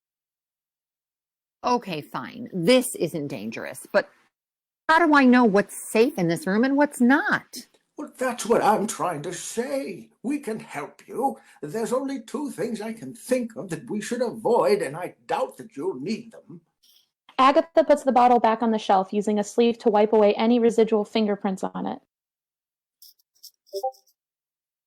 All right, if you're so sure, then what's your suggestion? Maybe you can break the door down. Frank, you know how much money Master Zenobal spent on the wood for that door? It came all the way from Archives Pass. It's carved out of a tree that's since gone extinct. If you have a better idea, I'm all ears. All right, give me 1 second. Lucy moves some debris and tripping hazards out of the way as Agatha picks up a quirky-looking shield. She takes a deep breath, then runs screaming at the door, only to trip over the laces of the shoes next to the bed. ricochets off the door, and falls to the floor. Lucy winces. Back to the drawing board. Maybe grapple? Gesundheit. I mean, you can make a grappling hook. Maybe you can use it to grab onto something at the parapet across the way and then just shimmy down the outer wall. But what would she grapple with? Agatha looks around and sees a tassel hanging behind the halberd staff. Giving it a tug, she pulls it loose from the curtain. It's longer than it needs to be. Okay, great start, but what are you going to use to stick to the wall? Agatha takes a long look at Frank, then picks him up, tying the end of the rope through his eye holes before proceeding to the window. Hey! You have teeth and your jaw is very strong for a skull with no muscles. Frank, but you're too perfect. Really? You think I'm perfect? Agatha winds the rope up, then throws Frank and the rest of the rope out the window. We hear a loud thunk, and Agatha and the gang wince. Agatha pulls the rope back up into the room, including the discombobulated Frank. Back to the drawing board, I guess. Agatha unties Frank and gingerly sets him down on top of a chest of drawers. I've taken psychic damage. Oh, no, you haven't, dummy. You'd need to have a brain for that. Ha ha, Jeffrey, ha ha. Ha ha! The gang looks at the suit of armor in the corner, Len, who turns his helmet gaze on them as if to ask what's happening. Len, you scared me. I almost forgot you were there. Len? Len's a baby round here. Enchanted armor. He's a darling. Not all there, if you know what I mean, but if he had a heart, it'd be the biggest one. Well, then, hello, Len, I guess.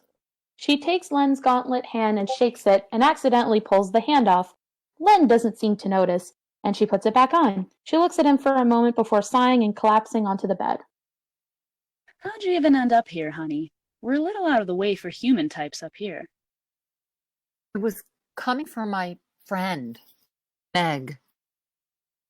Did by the dragon and taken here. I came to rescue her. Not that I can do that when I'm locked in here myself. Meg? I love Meg. Oh, I had no idea she was so unhappy here. She never said anything. Wait, you know Meg? Of course we know Meg. She brings me extra bugs right before bed as a treat every night. I see what you see in her, I do. Goodness, I hope we didn't scare her. Well, I haven't actually heard from her since she left. I sort of assumed, being taken by a scary dragon, that she'd want to be rescued. You are quite a one for assuming things, I see. Lucy shoots Frank a glare, but then turns back to Agatha. Maybe you two need to have a talk. I know you must miss her, but maybe there was a misunderstanding. Maybe that's why Zini brought you up here too. What if it's not? You need to talk to her, to see her face.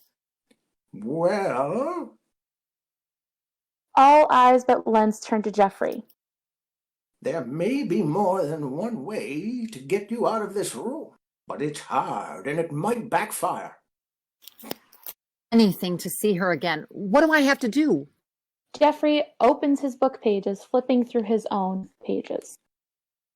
It's tough to tell. Xenobar's handwriting is atrocious. The pages abruptly stop. Aha! It looks like you'll need the Gondrian amulet, a lit candle, a bowl, and a partner. Agatha rifles through the cabinet, producing a lit candle and a bowl, setting them on a shelf. What does the amulet look like? It's the big scary thing on that top shelf over there. All eyes turn to the most ominous necklace you've ever seen, glowing a dark purple light. Are you sure about this? I'm sure it'll be fine, dear. Agatha takes down the necklace and places it with the other pieces, handling it as if it were potentially explosive.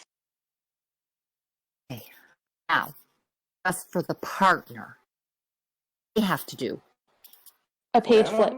Well, I think it says you have to hold hands and chant something.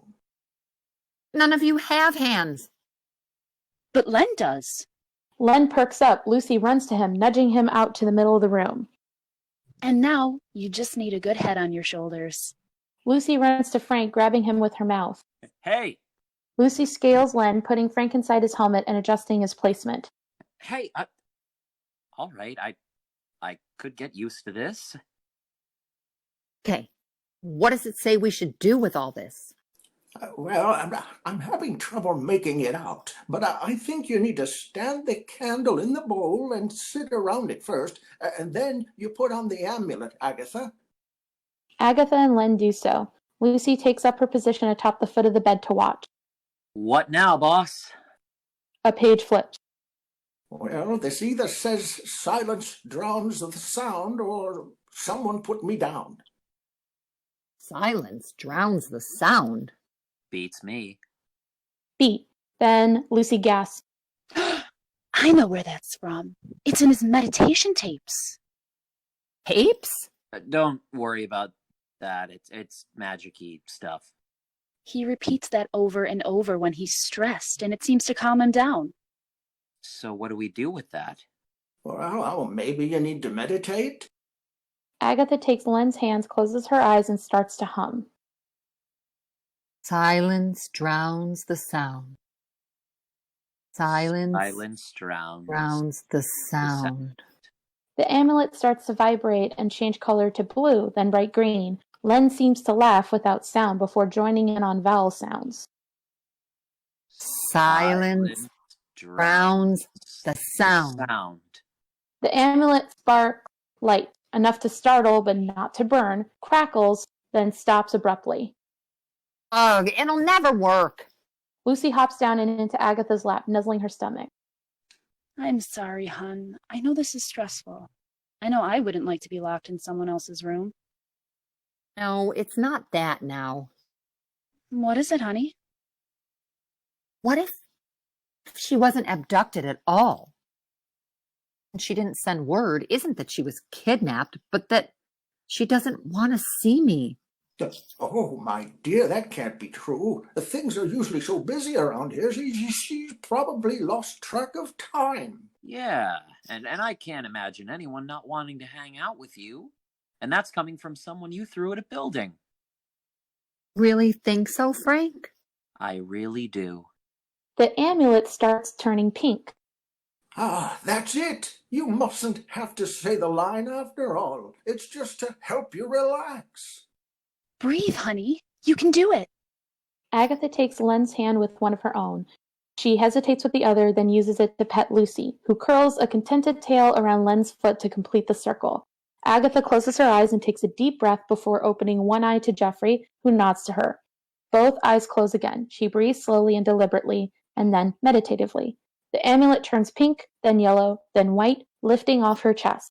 We hear a sound like a soap bubble popping as the door unlocks and gently glides open. Aha!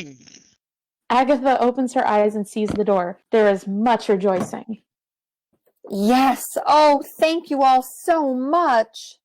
Agatha hugs them all in turn, taking Frank out of Len for his turn before replacing him back in the helmet.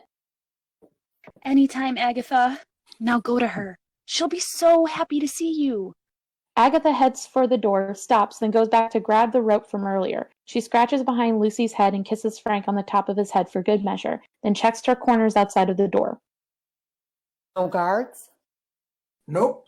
Xenoball says they send the wrong message. Huh. Okay. Agatha looks down the stairs and turns back. There's no way she's down there. Are you sure? Yes. Now, what are you waiting for? Go to Meg and tell her we love her too. Agatha smiles and takes off down the stairs, exiting. You know, I was starting to really like her. It's a shame she couldn't stay. Oh, I'm sure she'll stick around just like Meg did. How do you know that? She seemed pretty determined to leave. She hasn't had Zenny's chocolate cookies yet. Anyone would stick around for them. Oh, we ought to get you some taste buds so you can try them too, Frank. All four chuckle as lights fade. The end. Oh, that was so cute. Yay. Thank you so much, guys, for reading that. Awesome. So we are now to our last play of the evening. All right, everyone. This is a real doozy of a play, so buckle up. We're really excited about this. This is written by Shawn, Chiki, and Juli Grygier, two friends of GBP who've been working with us. Juli's been working out with us since Spooky One Acts last year, and Shawn has started working with us during these quarantine quarter times. We're really excited that they wrote a play starring themselves, which will be played, Shawn will be played by Nick Edwards, and Juli will be played by Audrey Grout. And then also starring Eylyn and I will be playing ourselves. And then the Splooties will be played by Leyla, Gentil. So, and I will also be reading the stage directions. So this is going to be super fun. So hang tight. We do know that the slideshow's a little wonky. Looks like we just fixed it now. So cool. Yep, thanks for hanging in. Thanks for hanging in there. And we're gonna start The Magic Skull by Shawn, Chiki, and Juli Grygier. The interior of a bedroom. Night. Did it work? Turn on the lights. I can't see anything. Juli switches on the lights with a soft, warm hue, illuminating a private bedroom. Juli holds a bronze skull in one arm. It is double the size of a human skull and has jewels encrusted on the eyebrows, ridge, and forehead. I'd say it worked. All right, this skull is magic. Do you think we landed in Maddie or Ellen's bedroom? Judging from all the Tom Petty posters, I think it's safe to say we're in Maddie's bedroom. Shawn swipes a $10 bill from the desk drawer and puts it in their pocket. Wow. Keep your voice down. Somebody's going to hear you. Maddie could be downstairs. Does Maddie have any roommates that we should be worried about? Juli locks the door. If the magic skull worked enough to get us here, then there's no way she's down there. We switched places with her, remember? Because magic. We're going to make history here. If we can pull this story off, we'll be revolutionaries. We rescue the masses from quarantine, provide a fresh reality with a bold new vision. Transcend through every layer. One step at a time, Shawn. We gotta be quick. We need to find what we came looking for and then leave through the window. Shawn pours themselves a drink on Maddie's desk. Oh my god. Look at this pile of scripts in her trash can. You think any of mine are in there? Well, we can only assume. What are we looking for again? Splooties. Splooties? We just need 5 splooties and a couple more things. And then scram, we're out of here. Shawn paces around the room. Juli is still muttering to herself and petting the skull. Maddie's gonna be real mad if we break the... Don't worry about it. She will probably be more confused than anything. Juli opens the closet. Shawn looks under the bed. Look how many unmatched socks are under here. It's like all the unmatched socks. Like, some are heavy wool socks, and some look like baby socks, but no matches. Any skeletons in the closet? Juli pulls out a tall, half-melted candle from the closet, encrusted with the same colored gems as the skull. Juli takes out a match, strikes it against the skull, and lights the candle with the flickering flame. Juli sets the lit candle down by the window. So far, so good? Maybe we shouldn't. You're being too loud. Silence drowns the sound. Let's just finish the quest and leave. Silence drowns the sound? Isn't that from BoJack Horseman, Season 6, Episode 15? The ground rumbles. Furniture begins to shake and rattle. Juli, I'm getting kind of dizzy. I don't feel good. Shawn loses their balance and falls, hitting their head. Lights fade to black. Lights rise. Cue intro music. The lights now have a cold blue hue. The Tom Petty posters are replaced with bulletin boards which are covered in chaotic note cards connected by red string. Shawn lays in bed. Juli hangs over them with a white flashlight, shining it in Shawn's eyes. Can you hear me? Are you awake? Uh-huh. What happened? 6 months ago, you broke your skull in a freak accident and suffered a permanent brain injury. You're lucky to be alive. Every day I come and tell you this. Have you seen 50 First Dates? It's like that, except not cute and fun. What about the magic? Oh, Lord. You've been hallucinating again? Juli, you introduced me to the magic skull. You! I don't know what you're talking about, Shawn. It sounds like you need to up your dosage. I don't know how much longer I can keep living with you if you're going to get like this every goddamn day. This isn't fair to me. I don't deserve this, dealing with you and your injury. I can't be your nurse for the rest of my life. Juli grabs and pours a dozen colored pills into her hand. Wait, Juli. We came here on a magical quest. Don't you remember? I have much more important ways to spend my quarantine than going on magical quests with you, Shawn. Laugh track. So whose room are we in right now? This is your room, Shawn. Laugh track. Shawn gets up and walks out into the audience.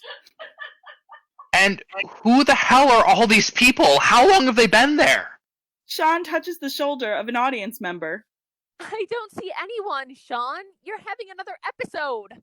Shawn makes eye contact with multiple audience members. Juli, the last thing I remember was that we were in Maddie's bedroom looking for sploogies. Juli stares at Shawn for a beat. With a loud thud, the bulletin board falls, revealing the Tom Petty posters. The lights change back to the warm hue. Juli picks up the skull from behind the bed. Good. You're back. I was scared. You took a nasty fall there. But check this out. I found almost all of the splooties. Juli holds up 4 splooties. Is this real? Yes, this is real. The magic skull is real.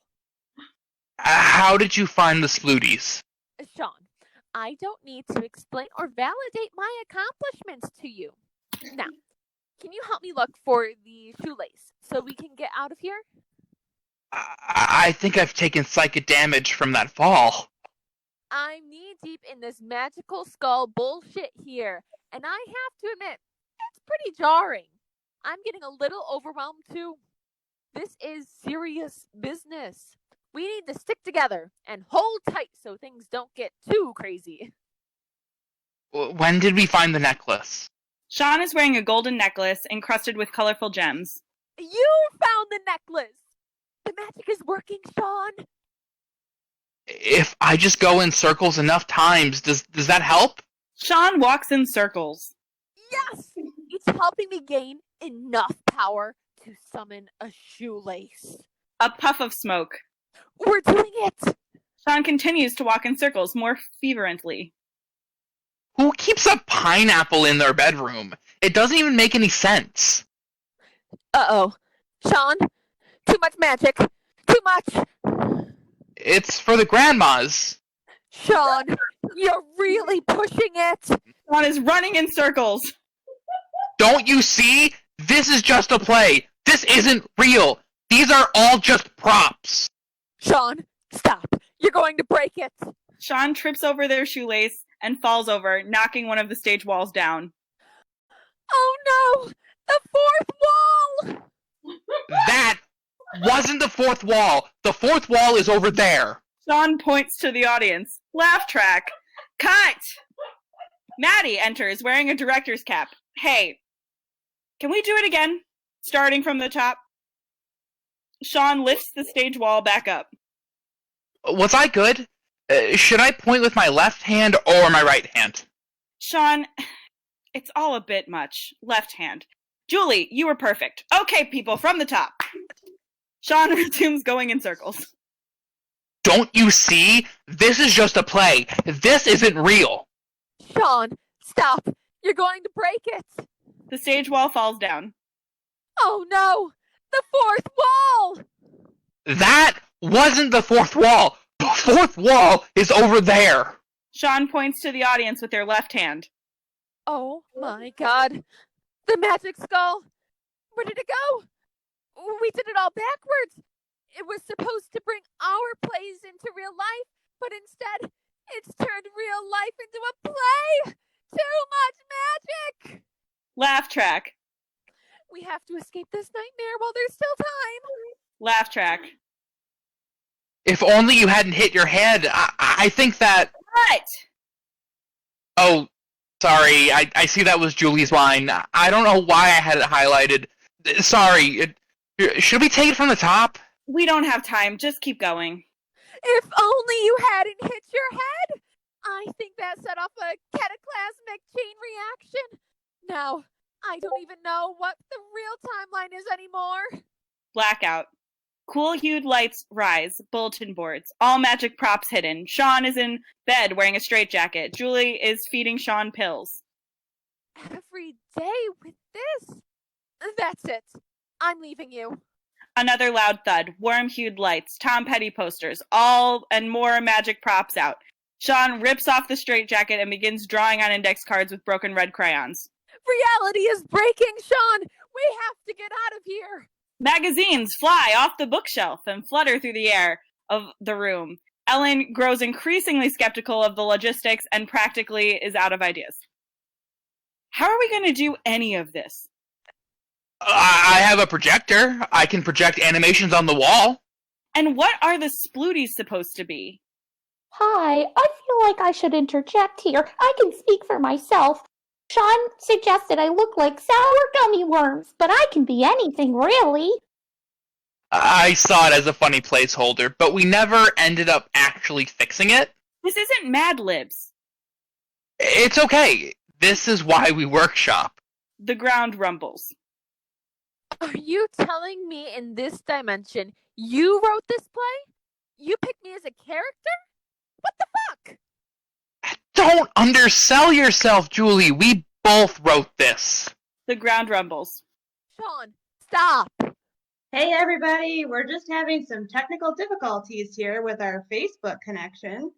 Oh, I should never have more than one screen open at a time. I got confused. Are we at the bottom of page 11 or 12? Can everyone mics? I'm getting some feedback. Shawn, I think we went too far with the magic skull and it broke reality permanently. Oh my god, you're right. I can't follow this at all anymore. Hey, Maddie, is this your necklace? I really love it. Yeah, I've been looking for that. Where'd you find it? It was in the bottom drawer of your dresser, next to all the sploogies. Can you not look through my stuff? I don't know why I agreed to do this on location. Is right now, like, part of the story? Or is it a break from the story? To be honest, at this point, I'm not even sure if I know. Can we try it from the ground rumbling again? The ground rumbles. Shawn, stop. Hey everybody, we're just having some technical difficulties here with our Facebook connection. Just hold on 1 second.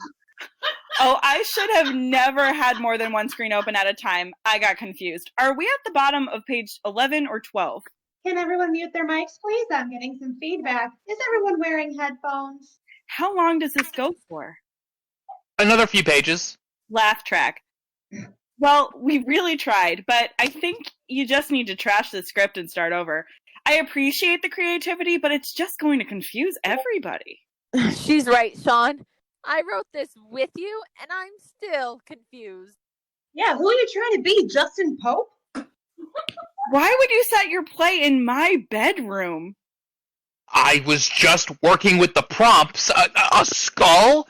How was I not supposed to make it a narrative timeline bouncing magical device? The winning plays will be read at 6 p.m. this Friday. Maybe you should hear how the other writers handled this. Where's that candle I lit? The lit candle falls and the stage wall catches fire. Flames tower to the venue rafters. Fire! Fire! You aren't allowed to yell fire in a crowded theater. But it's an actual fire! The fire alarm goes off. The audience is evacuated out of the building through the emergency exits. Eylyn informs the patrons that there will be no refunds and that this was all indeed part of the act. The audience is not allowed back into the building to collect their personal belongings that they left behind. Yeah, there's no way we would ever do this, Shawn. You need to produce this, or else that means we don't exist, and we'll be stuck in the script forever. You know, that Patreon is feeling a little light. Maybe a donation or two. I'll get my wallet. If it makes a difference between existing or not, I can pay my way. I'll spend a couple of afternoons reviewing this script with you, but I'm not paying for this. Cue Facebook notification ping sound. Zach, you're doing a great job with the sound effects. Shawn disintegrates into the floor. These projected animations really open things up, huh? The projector has been broken this whole time. This is real. Shawn reappears and grows 2 times their size, cuts their head off, and polishes the skull off, revealing the colorful gems on the forehead, and hands it to Juli. The magic skull! It all makes sense now. It definitely does not. Shawn regrows their head and shrinks back to regular size. Eylyn gave up on trying to follow along and is just reading words now. We need to reverse the spell of the magic skull, or else we'll be stuck in writer's hell forever. Shawn, you clearly seem to have the best idea of what's going on. How can you explain all of this? I want to be part of the play. That's all you can say? You aren't going to be more specific than that? I want to do plays now. I thought writing this would be fun. This is your idea of fun? Next week, I'll do a serious submission. So the magic skull, it was nothing but a narrative device the whole time? We've never been anything but words on a page? And since there's no way of this submission is ever going to win, as soon as we stop talking, we'll cease to exist. But I don't want to die. Our only chance at life would be reincarnation by reading the script again a second time! We're screwed. We've been reduced to a sequence of shapes. You look like an emoji. Shawn looks like the mouth wide open emoji. I already feel insignificant. At least we have each other. There's a bunch of weird emojis on this page. I don't know how to read them. Hey everybody, we're just having some technical difficulties here with our Facebook connection. It should just be a second. You know what? Let's just call it and move on. I can't read this anymore.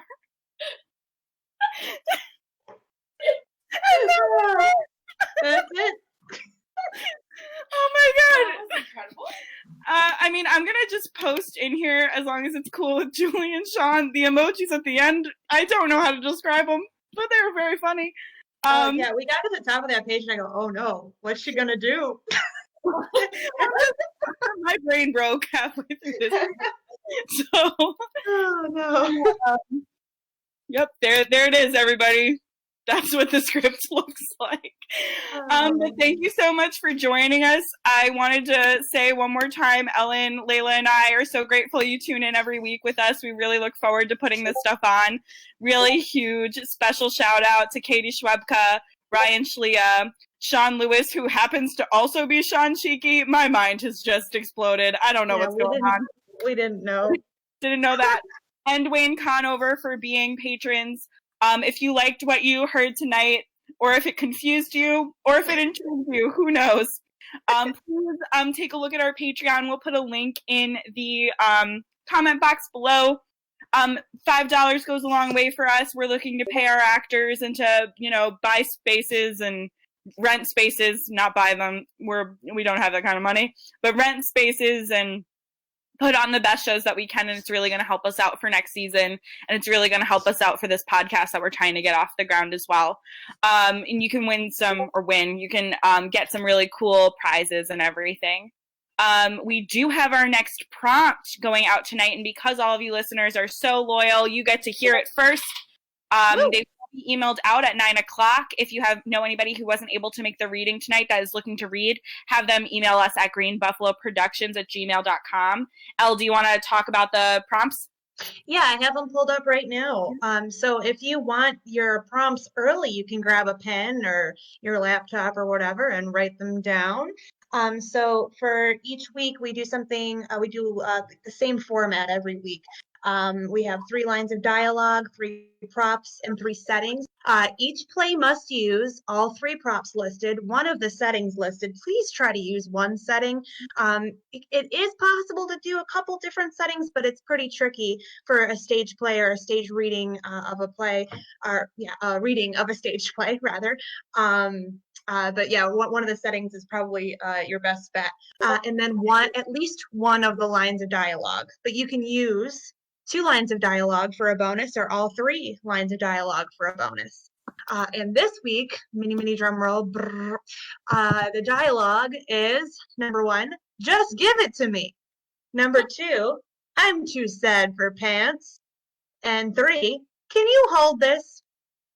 Props, a phonograph, a fake ID, and a phone, any kind of phone.